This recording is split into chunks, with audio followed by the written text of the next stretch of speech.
Hello, good evening, and thank you for watching us on Me TV. Living in Australia is a dream for many, but immigration, visas, and skilled migration are quite complicated and daunting these days. So Me TV is going to bring you one step closer to finding perfect solutions to these issues and to make your dream come true.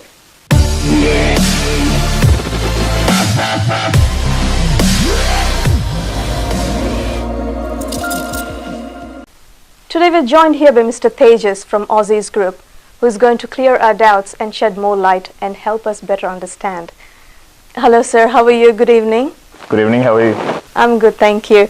So, who is Aussizz Group? Can you tell us? Sure, so basically Aussizz Group came into the formation was done in 2009. So basically we started from Ahmedabad in India. Then we started here in Melbourne in 2010, end of 2010, early start in 2011. So it's been a good 7 years. We've been in the operation of Australian immigration and education industry, and it's growing steadily, and we are happy with the progression, or we're happy with the success of ourselves into the industry itself. That's good. So compared to other migration agencies, how is Aussizz Group different? Aussizz, so basically we are a registered migration agent. There are a lot of migration agents out there in the market, but what we are known is for more of a ethical counseling and first-hand information to our clients or the followers. So we are one of the pioneer in the industry, who have started the initiative of informing all the clients on social media platforms regarding Australian immigration changes and education changes and all those kind of things. When we initiated this back in 2012-13, there was no one else who were doing this kind of thing, where it's very difficult to manage those things, especially when you're assisting your inquiries or you're assisting your clients online, social media. It's very tricky, but we managed it very well, and we gained that trust, and we are the only migration company in Australia which is officially verified by Facebook as a brand itself. Wow. So we are definitely different than what other migration agents does. So you set a platform for the other migration agencies? For sure, yeah. So we're basically trying to set a benchmark for the migration agencies. So we are not a consultant, we are a company actually. So we are not just one or two people who are working for a group of people with small companies and stuff. So we are basically we have 13 offices. We've got more than 16 migration agents in our company, and we've got more than 70 people working for us throughout Australia with 6 offices. So it's not a small company. It is growing, and one of the largest education and like a migration service providing company as well. That's awesome.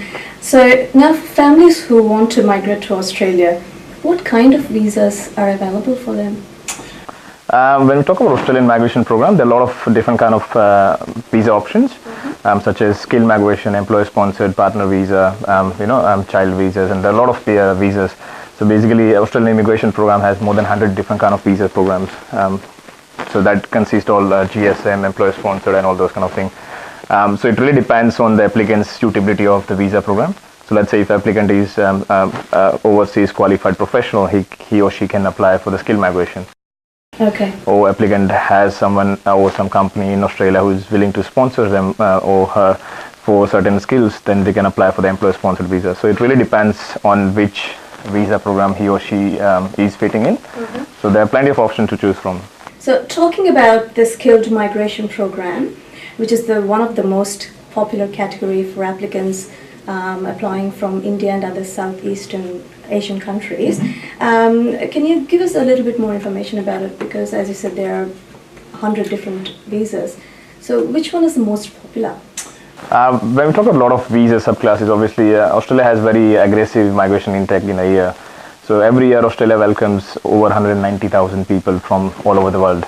So that's a big intake, and out of that 190,000, a lot of the numbers goes to skilled migration category as well. When we talk about skilled migration in particular, the 3 subclasses, the main subclasses are 189, 190 and 489. When we talk about subclasses in particular, so 189 is basically a skilled independent visa. So as long as your occupation is part of the skill shorted list in Australia, which is called MLTSSL, you can apply for the skilled migration under 189 visa. If you have any state who can nominate your occupation, you have a skills which is required by that particular state, you can apply for 190, which is called state sponsored visa. Or you can apply for 489, which is a regional sponsored. So basically every regional or certain regionals in Australia has their own migration program. So you can apply for the regional migration visa as well, which is called 489. Again, every state as well as the regional migration program has their own requirements. So candidates who are applying for these visas, they need to check the individual requirements as well. Whereas 189 requirement is set by immigration itself. So as long as you meet that requirement, you're fine.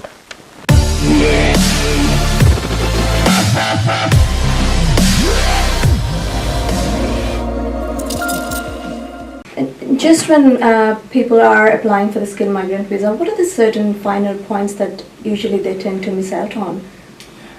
First of all, the requirements. There are a lot of people understand.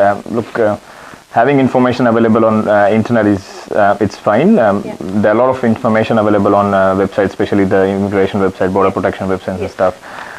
As long as your profile is simple and straightforward, it's fine. But again, you need to check the requirements of the skill assessment. You need to check the requirement of the immigration as well.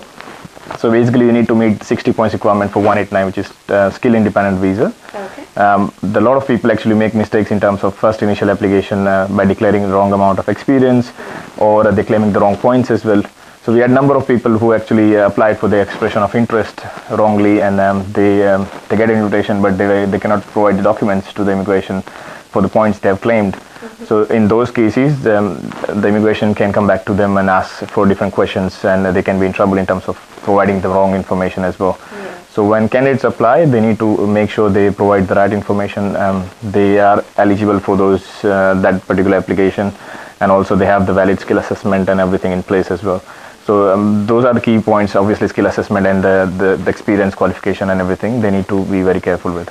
Okay, that's brilliant. Just when you explained about the state sponsorship program, what are the common requirements for that particular category?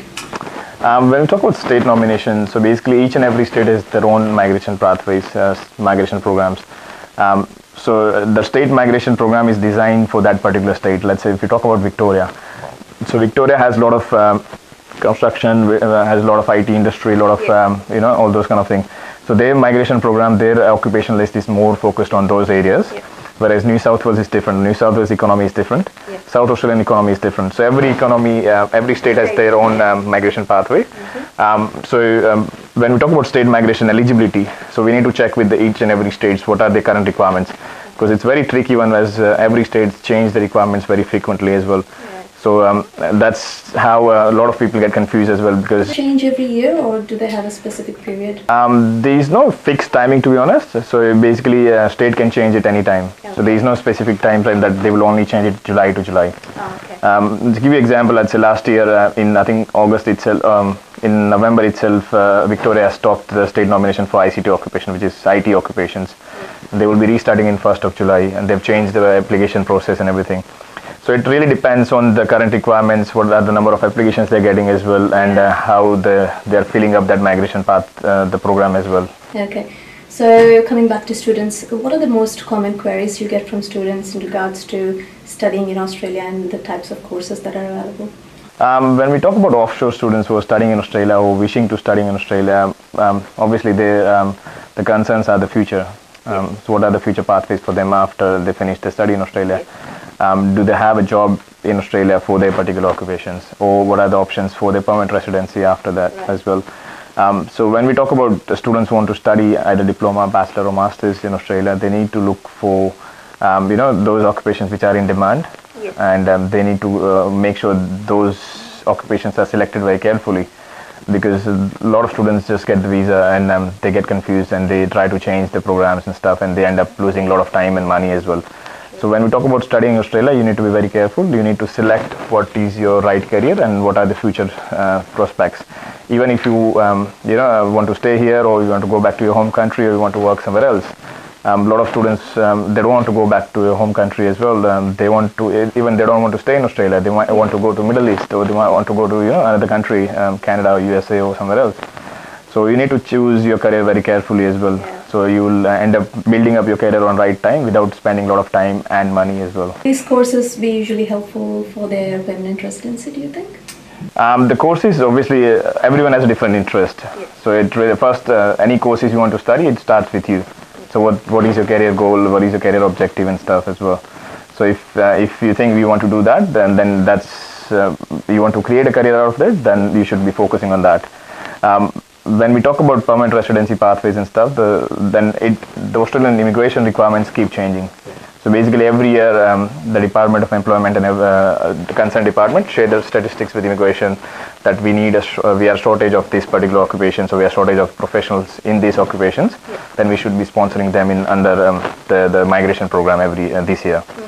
So the skill occupation list can be changed every year, so students should not just focus on that. They need to look for their career as well, that what are the career opportunities for them. Because if, let's say, if they choose something which is not in the skill occupation right now, there is a possibility after 3 years or 4 years, when they are graduating, that occupation can be in the skill occupation list as well. So it really depends, but again, you need to choose very carefully what are your current study options and what are the job prospects for your chosen studies. How are the job prospects in Australia for students? Australia is one of the good developing countries out of all the developed countries. Basically, all the job prospects, when you talk about it, really depends which industry we talk. The lot of students who are from hospitality industry or IT industry and all those kind of things, they are getting jobs. IT is basically still heavily focused on Sydney and Melbourne, whereas others are different in divided industries as well. So aged care is one of the fastest growing as well. So it really depends on which industry we talk about. Some of the highly specialized, let's say biotechnology and all those kind of things, there are not many enough jobs in Australia. But again, because it's all research based, and we are still not focused on research for certain particular occupations as well. Having said that, there are still opportunities for those students in universities research and highly specialized projects and stuff, but those are very limited opportunities.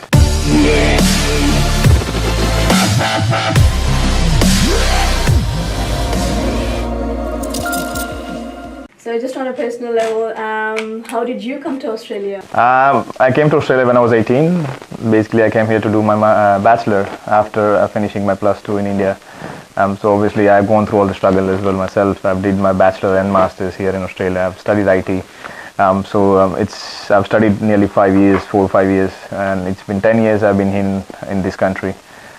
So again, I've been through all the situation where all the students are going through as well. So I know the situation and circumstances better as well, and I can understand that, and that's why we are more, we can help them more easily compared to any other professionals who are just used in this profession.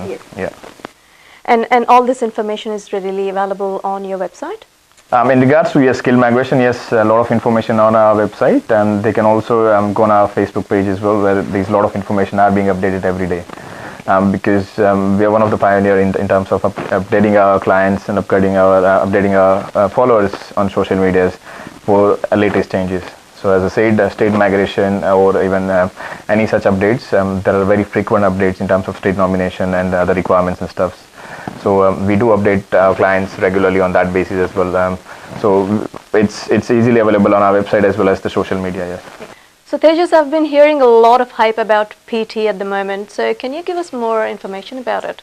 Basically, PT, it's online exam, and there is no human interaction. So a lot of times students feel more confident to do these exams compared to any other exams in English for their migration or education programs.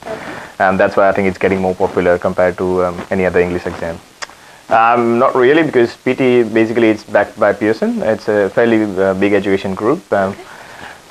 So currently PT academic is accepted by Australian immigration for immigration as well as education, and then a lot of universities in New Zealand accepting that as well, and same with Canada. So there are multiple countries accepting this exam as the preferred exam for the migration as well as the education pathway. Any students who are wishing to practice the PT as well, they can log in on our website called pttutorials.com. There are more than 15 different complete tests available there, so they can practice and they can achieve more score for the immigration as well as education purposes. So just log on pttutorials.com, and it's easy, cloud-based. You can practice anywhere, anytime.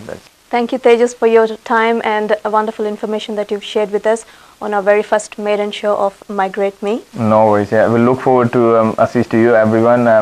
So if you have any concerns or if you have any questions, just email to Migrate Me, guys, and we'll be happy to help you out in terms of live sessions the next time as well. I hope you've enjoyed this show. Join us next time for another episode where we'll discuss about employer-sponsored visas. If you've got more questions, don't hesitate to send it away to contact@metvchannel.com. MeTV, more entertaining, more engaging.